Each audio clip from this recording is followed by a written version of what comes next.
everybody. Once again, this is another marketing strategy session, and I have the privilege of talking to Susan Marshall. Now, we're going to talk about some things that are very exciting. We're going to talk about marketing, of course, and we're going to talk about one of the key factors that a lot of businesses fail to do, and that's why they're not seeing the results they're looking for. So I'm about to get on this call real quick, and we're going to talk about some exciting things. Susan. Hello. How are you today? I'm good. How are you? Doing great. Thanks for talking with me today. You're welcome. So, how are things over at Torchlight? Things are great over at Torchlight. We've been in business now for a little over a year.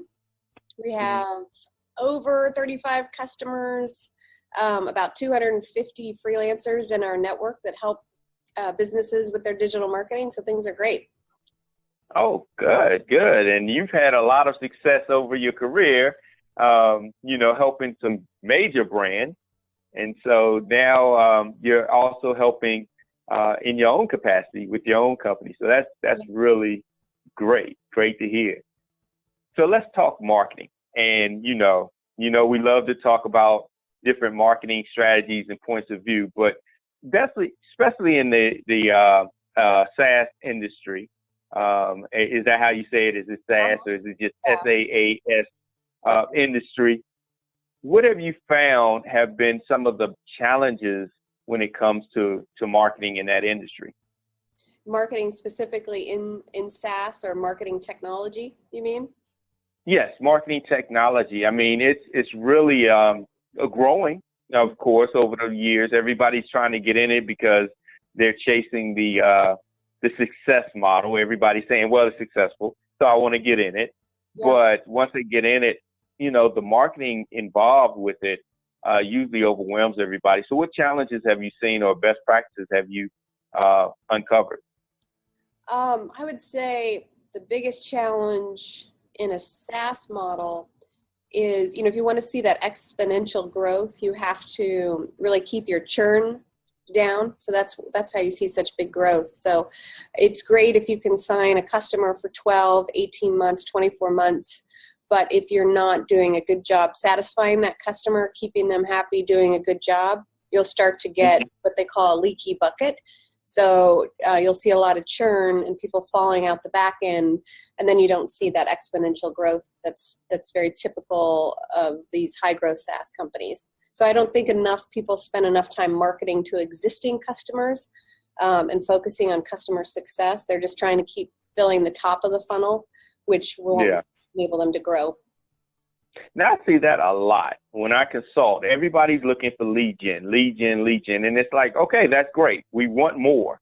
Yeah. But you're also having, like you were saying, that hole in the bucket. I mean, you're filling it with water, and it just as quick as you're getting people in, people are leaving. So that's very important. That's a challenge. And people just don't focus. And it doesn't make sense to me because, your customers are your best sales agents, because if you're doing a really good job, you'll keep them for life, you'll grow quickly, but you'll also get referrals and leads. So you really need to flip that funnel. Instead of trying to fill the top of the bucket with a bunch of leads that you hope become customers, flip it and focus on your customers, and then they'll bring more customers to you and drive your business. And wouldn't it be easier because they already know you, they already trust you, they hopefully already like you, hopefully. Yeah. And, it's one of those things that should be easier than convincing somebody that's new, that you don't know, that you're the best thing. So. Right.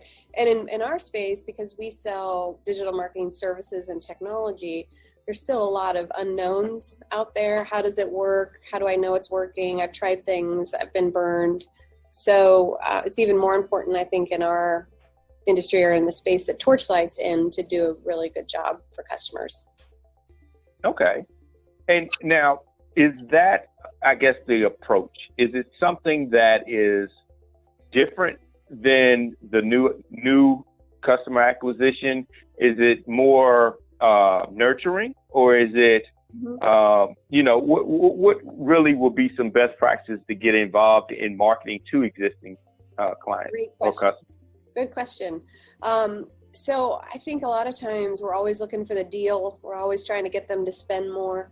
instead of providing value-based content, I like to call it. So no matter what product or service you sell, your customer, your existing customer wants to learn and grow, and you're the expert. So how can you continue to nurture that relationship with that customer by providing great blog posts or infographics or data or reports that makes them look like the hero, makes them look smarter, and then they'll feel more connected to you as a company and to your brand and buy more, tell their friends about you, that kind of thing. So, I see a lot of companies who question, should I be investing in this content? It's not a coupon, or it's not something that's driving immediate action to get that deal. And that's a very short-term view. So I try to tell customers, take a longer view and really build that relationship with your customer. And by giving them, you have to give them back something other than just your product or your service.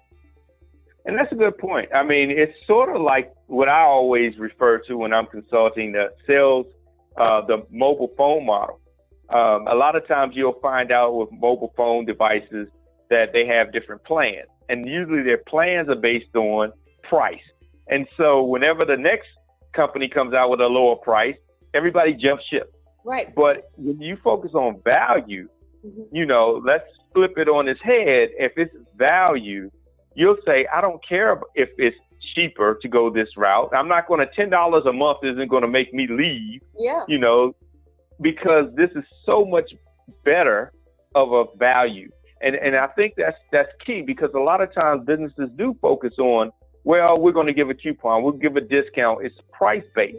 And if you focus on price-based, your competitor can beat you on price. Yeah. Because there's always somebody who'll do it cheaper. Sure. And we know that, human behavior, we don't always buy based on price. We buy because, there may be a personal value to me. I'm getting more out of this relationship. It's solving a pain point. I have a really good connection with my rep or my, salesperson over at that company. So there's so many more complicated reasons for people to buy other than price, and we lose sight of that. Yeah, and I experience it with my mechanic. I get oil changes from my mechanic, and it was brought to my attention by a friend that I'm paying more to get oil change there than if I was to go somewhere else. But our relationship is so forged. I don't mind that. That's fine, because in the other aspect, the value is so much greater. He knows me. He knows my family.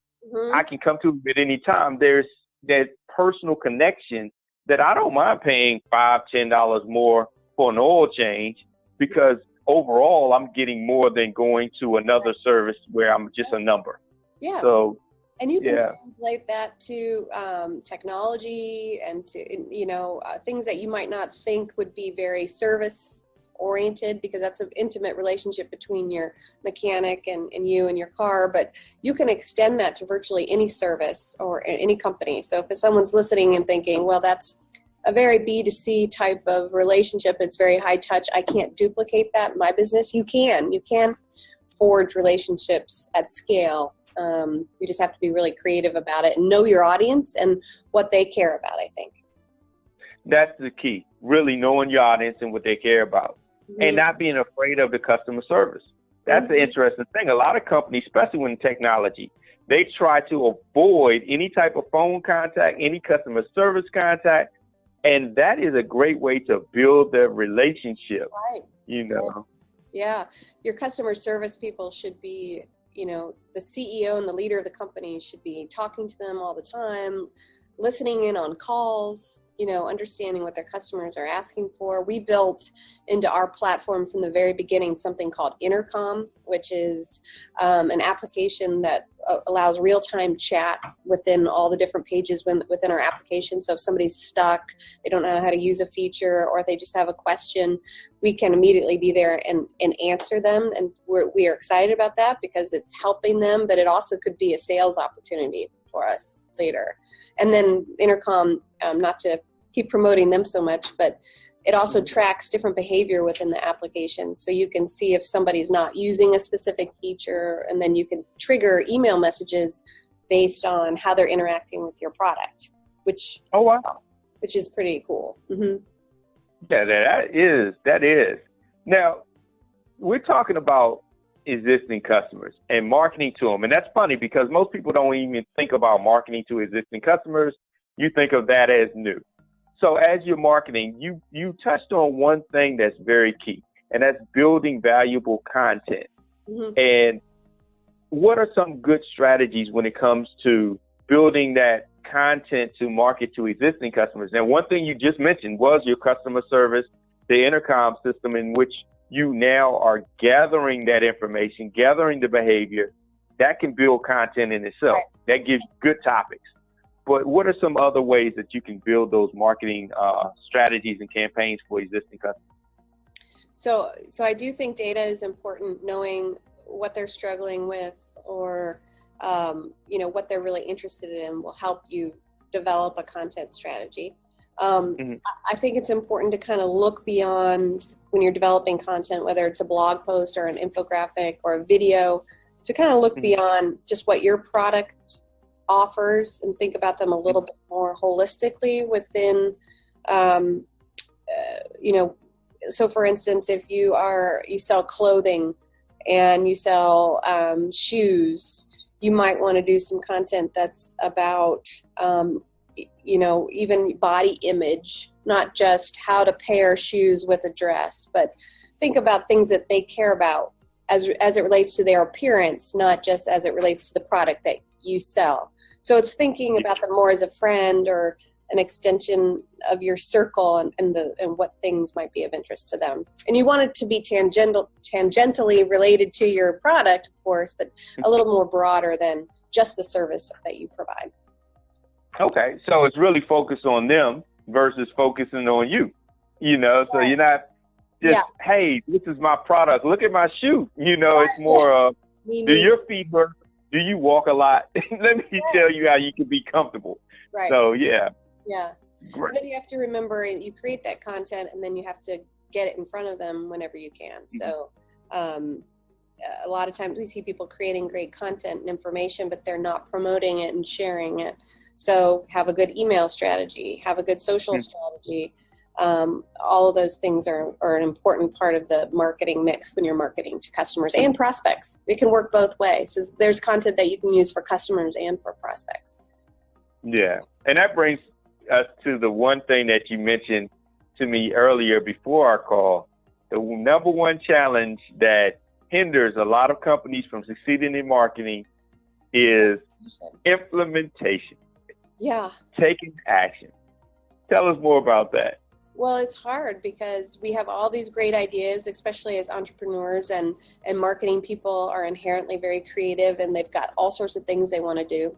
So it starts with, in my mind, relentless focus and prioritization. So if your strategy is to focus on customers and get referrals, put a plan together and execute against that. Don't try to do that for both customers, prospects, different target audiences within your prospect. So get very focused, and then think about alternative ways to build a team that can execute campaigns. So once you know what you want to do, which might be, okay, flip the funnel, I'm going to go market to my existing customers. I'm going to look for referrals. I'm going to give them value-based content to get them engaged. And then after a couple interactions, then I'm going to ask for a referral, and I'll give them a discount, or I'll give them some referral fee. So maybe that's your strategy. Okay, now you have that. That might involve writing a blog post, creating emails, maybe even doing some paid advertising, creating banners.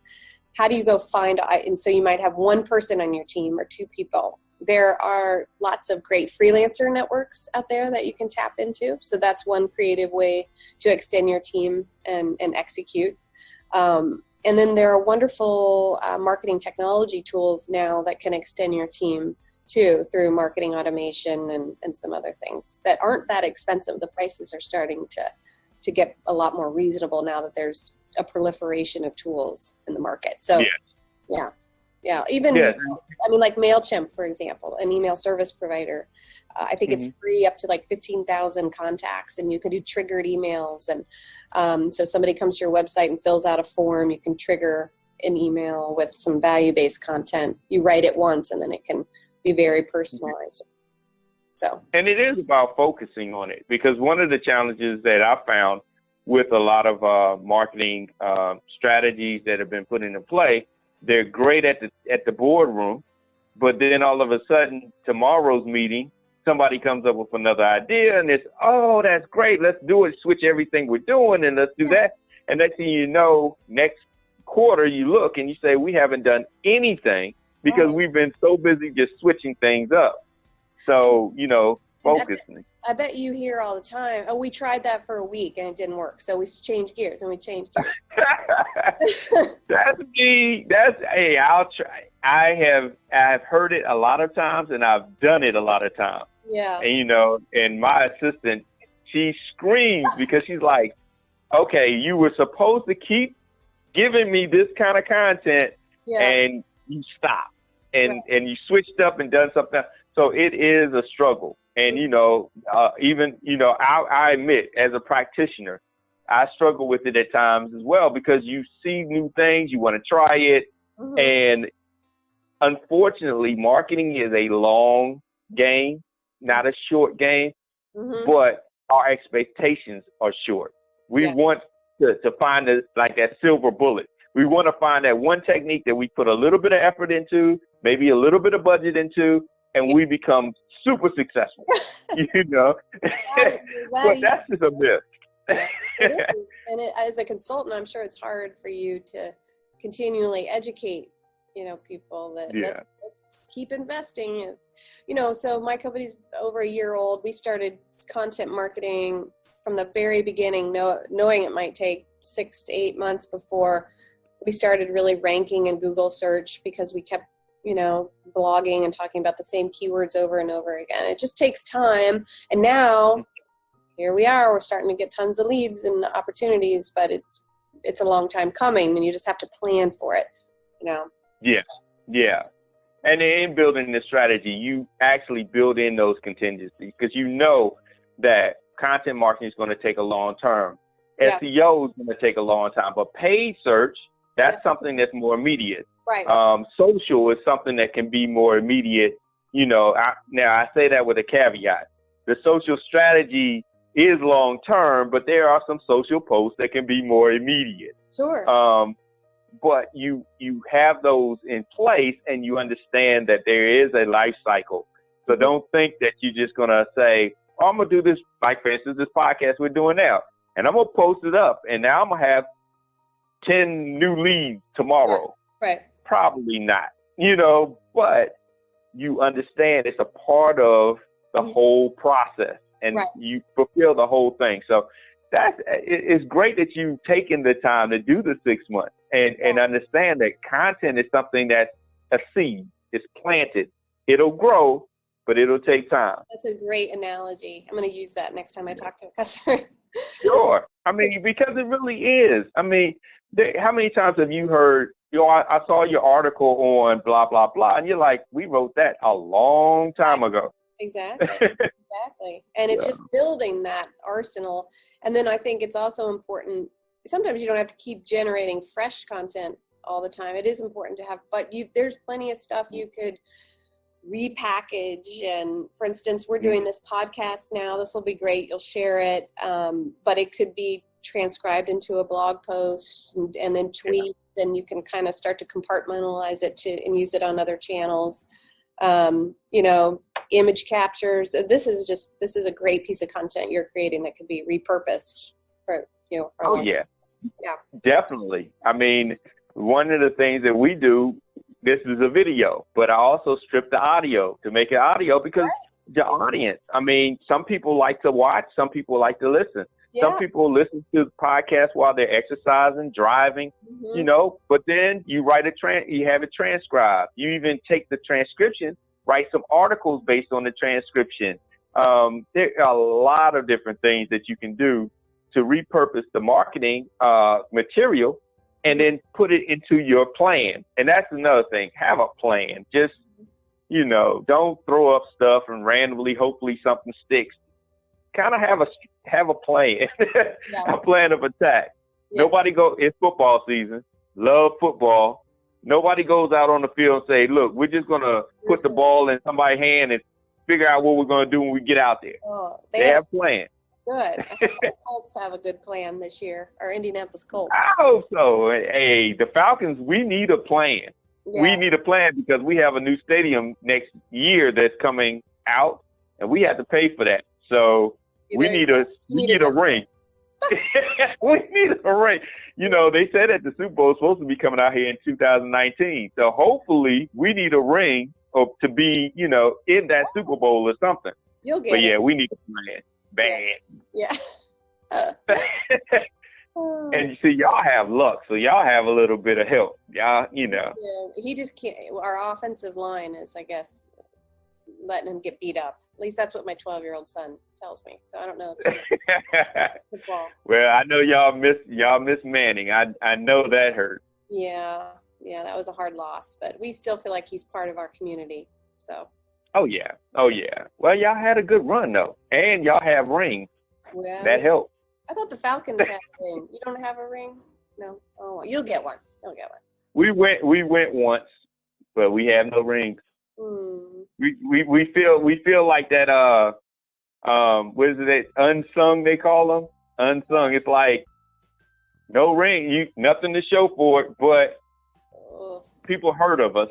That's pretty much it. Yeah. Maybe this year. Maybe, I don't know. I hope so. Well, Susan, thanks so much for sharing. I mean, it's such great information that you shared. And in closing, I'd like to open up the floor for anybody that's interested in contacting Susan, finding out how you can better your marketing. Feel free to reach out to us. Susan, if you would share with them how they can contact. Sure. So if you're a business that needs digital marketing, so you want to extend your team through a freelancer, for example, somebody who could write or blog or send emails, you can come to torchlight.com and you can download one of our ebooks, or you can use the chat feature and ask us for some help. Or if you're a freelancer who's a marketer, a writer, a blogger, who's really good at what you do, you can come to torchlight.com. It's TORCHLITE.com and hit the Become a Torchlighter button. And we'd love to have you as part of our network. Cool. And here's the thing. You can either A, sit there and say you'll do it yourself and do it, hopefully, or B, you can spend a little bit of time getting someone else that can get it done, and then you can move on to something else. And that's another thing that I've found a lot. A lot of times everybody wants to hold it in-house and do it themselves, and the challenge is it doesn't get done. Right. So, find out the best way to actually complete the action so you can go ahead and see the benefits. Exactly. So. And that's what we do at Torchlight, is we help you execute and get those campaigns done so you can drive revenue and grow and focus on what you like to do best and run your company. Yeah. My friend Patrick would love you because that's his favorite word, execute. That's every time I call him on the phone, I'm like, Pat, what you up to? Execute. Like, hey, he's the king of execution. Send him my way. I'd love to meet him. Will do. Maybe we'll get on the call. Patrick McFadden. He's a great consultant up in Richmond. So, good. So thanks everybody for being on. Hopefully you learned a lot. I know I did. And remember, marketing is great on paper, but it works when it's executed. Right. So this has been another marketing strategy session, and I wish y'all the best of success. Thank you so much.